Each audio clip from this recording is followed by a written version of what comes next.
Oh, been lots of topical stuff in the news, hasn't there? Get back.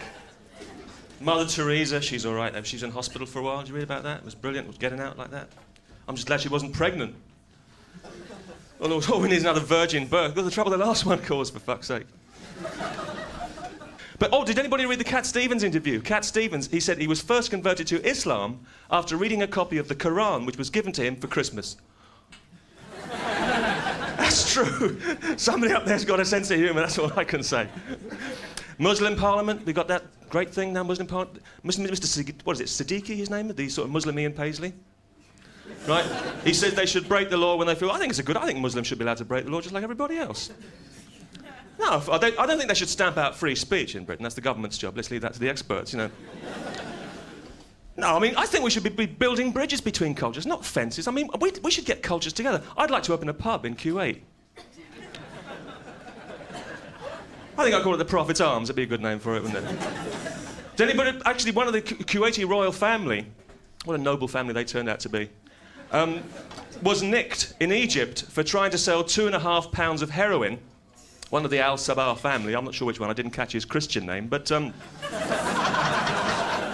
No, this is very dodgy because Islamic law does not muck about. We all know about the Islamic petty criminal who had to change his name from Fingers to Lefty to Hoppy to Stumpy, and... you know, 2.5 pounds of heroin's got to be worth an arm and a leg. What do you reckon? In Iran, this is true. I read just recently, in Iran, people are having their hands chopped off for thieving, right? And, you know, Islamic law and that. But what's happening, they're picking up the hand as soon as it's chopped off, right? With the other hand, obviously. And they're taking it round the doctors, having it sewn back on again. Now, the mullahs don't know if this is right or wrong. So they're getting the Quran, looking in the Quran for the answer, is this allowed? But obviously it's not in there because Muhammad wrote the Quran centuries before the advent of microsurgery. Some prophet he turned out to be. But I worry about these things, because they say the Quran is the word of God, but they say the Bible is the word of God. Obviously, God's got 2 words. I think I can guess what they are as well, can't you? By the way, the last thing I want to do tonight is offend someone's religious beliefs. But before we get to that...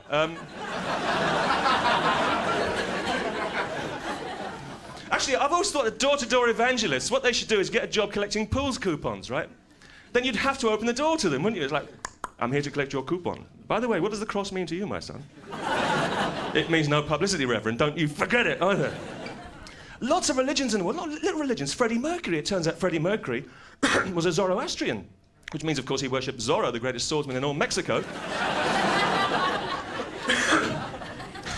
I'm not superstitious myself, although I believe it can be unlucky to piss on an electric fire. Just a hunch, you know. And yet I find that certain things have an uncanny way of repeating themselves. Like, for instance, I come from a long line of dead people. I don't know why I'm so unlucky. I never shot an albatross that wasn't asking for it. But then you make your own luck, as my old granddad said just before he spontaneously combusted. Of course, he had it coming to him, you know, but some people die tragically early, don't they? Like Mozart, 6 o'clock in the morning. Never even had time to put the kettle on. What a tragedy. Unless you believe in reincarnation, you know, which I don't, not this time around anyway. But no, what does happen after you die? Well, usually I just get on a bus and go home. That's all you can do about it sometimes. I know. But I'll tell you what, I mean, 1991 was... Does anybody remember 1991? But I'm going back a few weeks now, obviously. It was a bit of a good news year in many ways. Like, we had Frank Bruno's comeback. It was great. Oh, Frank, he's brilliant, wasn't he? Coming back. He was so good, he even got that bloke before he got off the floor. Go on, Frank. Go on, my son. No, he's a bit of a hero of mine, Frank Bruno. I really like him. But why is he boxing? He's got eye trouble. You know, I mean, what's he boxing? You should take up wanking and go blind the easy way, you know. And he's suing that idiot Barry Hearn because Barry Hearn called him thick, right? If Frank gets £1 million, that'd be brilliant. He can retire because he'll win the case. Because you can't become a millionaire by being thick without playing drums for the Beatles, obviously, you know. That's just my generation thing. It's like I grew up in the '60s. You know, Summer of Love '67. I watched the whole thing on telly. It was lots of fun. Oh yeah. But us kids in the '60s, we wanted to be more like Jimi Hendrix. We used to practice inhaling our own vomit. It was brilliant. Oh yeah. But there's bad news as well as good news. We had a lot of child abuse in this country. 2 more children's homes under investigation now in North Wales. Apparently the police were called in after an internal probe. Bit of an unfortunate term, that one, but I'm surprised. I mean, why are so many people in Britain having sex with children? I thought we were a nation of dog lovers. What's going on? Dogs have got a bad press too, and it's not fair. Dogs are very civilised creatures in many ways. Like, for example, dogs don't copulate like people. They usually do it sober, I find. Through choice, mate. Just a little appendix there. Yeah, just make sure record that one in the minutes there. Yeah, through choice. Yeah. They're not afraid to. They haven't got the same hang-ups about their personal relationships either. Dogs not afraid to get down and have a good sniff, you know. That's right. A good sniff up the arse, find out if someone is right for you. That's what dogs. Anybody spot my deliberate mistake? The only dog who's a bit dodgy, I mean, the Pit Bull Terrier's had a lot of publicity in the last year. And no matter what you think about the Pit Bull Terrier, right, you've got to admit he's a plucky little chap. Eh?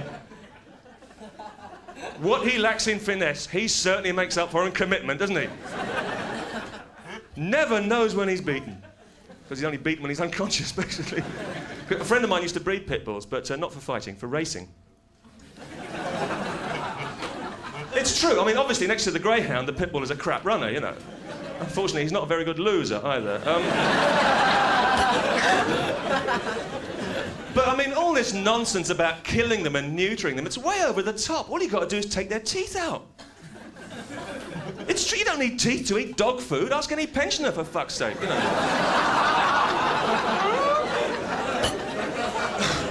People say, oh, I'm sorry, I got it wrong, did I? All right, the pensioners who eat dog food do it because they like it. All right, fair enough. But we think I'd get a nice shiny coat without going to Marks and Spencer's, I suppose. I know.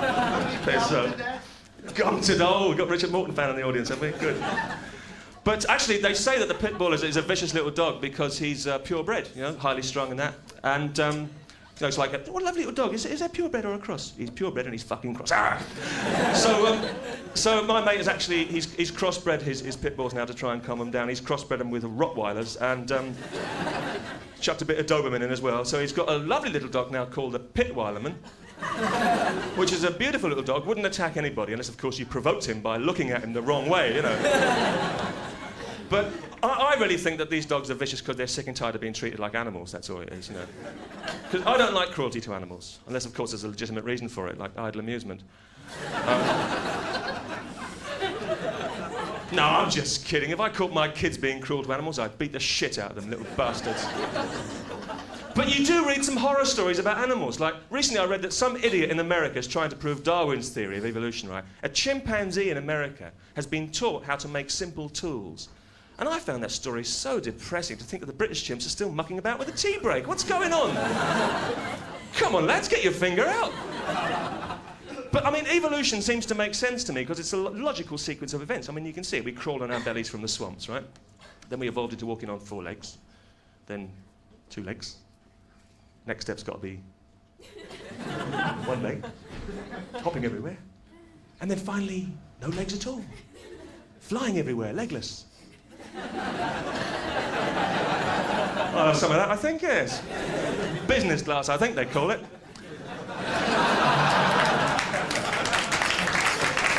But, no, I do love animals in a big way. In fact, I'm a founder member of the pressure group FEHAB, Flesh-Eating Hypocrites Against the Bullfight.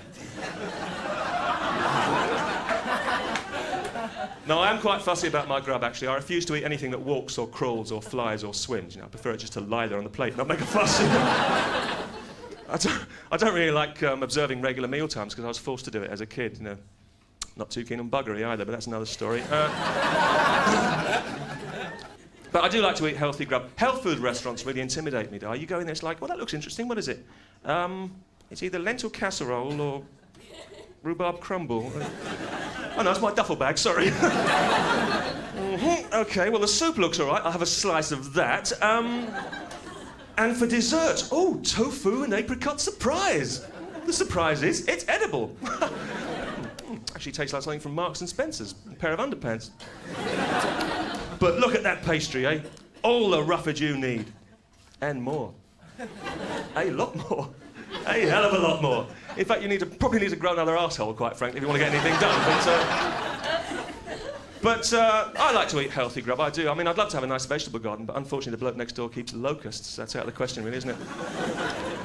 Oh, this new food, like you've probably seen advertised on television, the Quorn, right? Quorn. This stuff is made from a tiny relative of the mushroom. A new fungus. That sounds appetizing, doesn't it? Yes. So I went out and bought some, and I'm not going to try it because my dog won't touch it, and she eats horse shit. That's got to be telling me something, hasn't it? I haven't got a pit bull, by the way. I've just got a little mongrel, a nice little mongrel dog. I tried to get her into Crufts this year again, but they don't take mongrels, which I think is blatant fucking racism, quite frankly. My dog's official name is Bonnie, but round the house we just call her Royal Champion Duchess of Bridlington, you know, it's a lot easier. They say dogs are supposed to resemble their owners, but my dog reminds me more of my grandmother, the way she shits everywhere. Still, there you go. But, I mean, drugs are in the news. I don't know whether you know this. 10,000 people in Britain are currently suing the government because they become addicted to Mogadon and Valium through doctors' prescriptions. 10,000 people suing the government. Another 100,000 people just couldn't be fucking bothered. You know. When there's a drug seizure, right? That's not what the superintendent has, but they don't find anything, by the way, so... What happens, they take the stuff, right? Maybe, let's say it's a couple of tons of marijuana, and it goes on the bonfire, right? Of course it fucking does, yeah. Let's say half of it goes on the bonfire, right? Just to keep up appearances. Right, what happens to the smoke? There's all this smoke billowing up into the sky, right? Where's it going? There's a jumbo jet cruising around up there at 30,000 feet. Suddenly, everyone on board feels paranoid and hungry for no reason.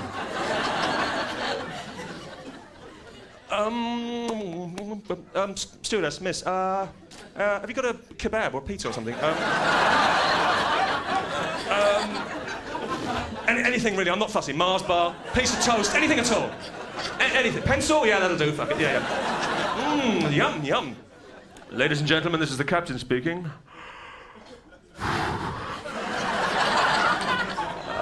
I'm just going to fly around for a while, okay? Check out some of these clouds and things, I don't know. This is a co-pilot. Can we have some fucking music on the intercom, please? Hold on, Captain, this is no cloud, this is a fog bank. Oh, God, ladies and gentlemen, we seem to have landed on the M1. I'm just slowing now to 300 miles an hour. I've got a couple of lorries up my arse. Just pulling over to let them through now.